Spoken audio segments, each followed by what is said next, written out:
Le Centre missionnaire évangélique chrétien vous présente les déclarations sur la grâce et la loi avec le pasteur Stéphane Lou. Bonne audition et que le Seigneur vous bénisse. La grâce ne se comprend pas, mais elle se vit. La grâce, c'est la capacité de Dieu dans un homme incapable. La grâce nous rend libres du péché, mais elle nous rend dépendants de Dieu. La grâce est une injustice pour les hommes, mais une justice pour Dieu. La grâce nous empêche de regretter ce que nous avons perdu et nous permet de profiter de ce que Dieu donne. La grâce, c'est Dieu. Jésus-Christ a reçu les châtiments qu'il ne méritait pas pour que nous puissions bénéficier des choses qu'on ne mérite pas. Notre état imparfait nous empêche d'oublier que là où le péché abonde, la grâce surabonde. La grâce, c'est le déchirement du voile qui nous a donné l'accès, non pas seulement au sanctuaire ou au Saint de Saints, mais aussi l'accès au cœur de Dieu. Celui qui a connu la grâce ne pêche plus par obligation, mais elle pêche par choix, car la grâce libère du péché. La grâce se résume dans va et ne pêche plus. La grâce accomplit la loi, mais elle ne l'abolit pas. La grâce est le sens de notre vie. La grâce, c'est comme une personne qui a une respiration artificielle. Une fois que sa machine est débranchée, elle meurt. Le jour que tu seras débranché de la grâce, tu mourras. Alors reste connecté. La grâce nous donne accès aux choses inaccessibles, mais la loi nous permet de bien les garder. Sans la grâce, tu ne pourras pas obéir à la loi. La loi nous montre ce qu'il faut faire et ne pas faire, mais la grâce nous donne la force de faire ce qu'il faut faire. La grâce justifie le pécheur et non le péché. La grâce permet de réussir là où les autres ont échoué. La grâce, c'est l'amour de Dieu envers les hommes. Celui qui s'appuie sur la grâce se repose. Celui qui s'appuie sur la loi se fatigue par ses efforts. Dieu veut que tu respectes sa loi, mais en t'appuyant sur sa grâce. La grâce relaxe, mais la loi stresse. La grâce n'est pas une doctrine du Nouveau Testament, mais c'est le Nouveau Testament. La grâce a l'air lente, mais elle est efficace. C'est la grâce qui a fait en sorte que Judas Iscariote se retrouve parmi les 12 disciples. C'est la grâce qui a fait passer Pierre de celui qui renie à celui qui témoigne la grandeur de Dieu. C'est la grâce qui a emmené Paul, le persécuteur, à un titre de persécuté à cause du Christ. C'est la grâce qui a changé Saraï en Sarah pour lui donner Isaac. C'est la grâce qui a changé Abraham, le père élevé, en Abraham, père d'une multitude et le canal de la bénédiction. La grâce est gratuite.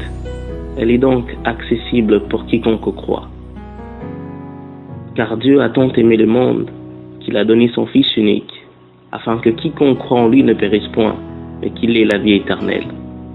La grâce nous a donc donné accès à la vie éternelle, et elle a perfectionné notre joie.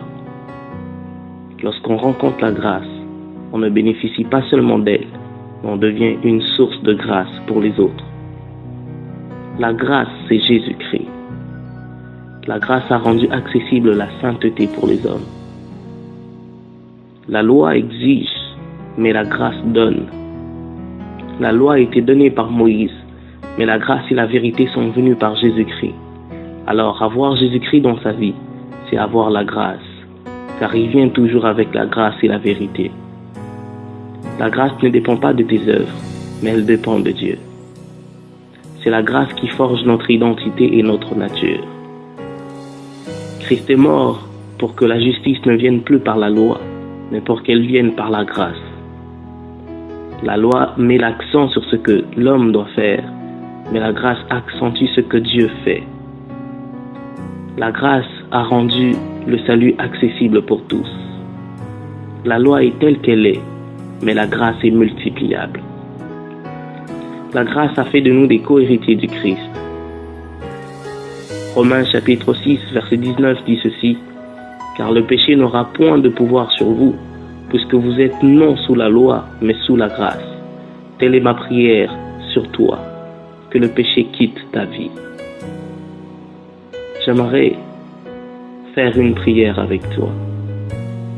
Si tu as déjà reçu le Seigneur Jésus-Christ dans ta vie, cette prière te permettra de réaffirmer ton amour avec le Seigneur. Répète après moi. Seigneur Jésus-Christ, je crois que tu es mort sur la croix pour que je sois sauvé. Je crois que ta grâce m'a libéré du péché. Aujourd'hui, je t'ouvre mon cœur. Je te donne ma vie. Prends la place qu'il faut. Dirige ma vie. Je t'accepte comme Seigneur et Sauveur. Je ne veux plus diriger ma vie, mais je veux que tu diriges ma vie. Je ne veux plus m'appuyer sur mes efforts, mais je veux m'appuyer sur ta grâce. De la même façon que tu as choisi les disciples, de la même façon que moi je viens me livrer totalement. Je me laisse à toi, je m'abandonne à toi. Fais de moi ce que tu voudras. Si tu as fait cette prière avec moi, laisse-moi te dire que le Seigneur a pris place dans ta barque, dans ta vie. Et en ce moment même, il te libère du péché. Tu n'es plus esclave du péché. Tu es libre, car la grâce libère. L'amour de Dieu libère. En ce moment, le feu du Saint-Esprit vient sur toi, car tu es libre du péché. Que Dieu te bénisse. Vous venez de suivre les déclarations sur la grâce et la loi. Si vous venez d'accepter Jésus-Christ comme Seigneur et Sauveur, allez dans une église chrétienne qui confesse la Seigneurie de Jésus-Christ et dites-leur que vous venez de donner votre vie à Christ. Ils vous aideront dans votre nouvelle vie en Christ qui commence. Vous pouvez aussi nous joindre sur Facebook en écrivant Centre Missionnaire Évangélique Chrétien. Que Dieu vous bénisse.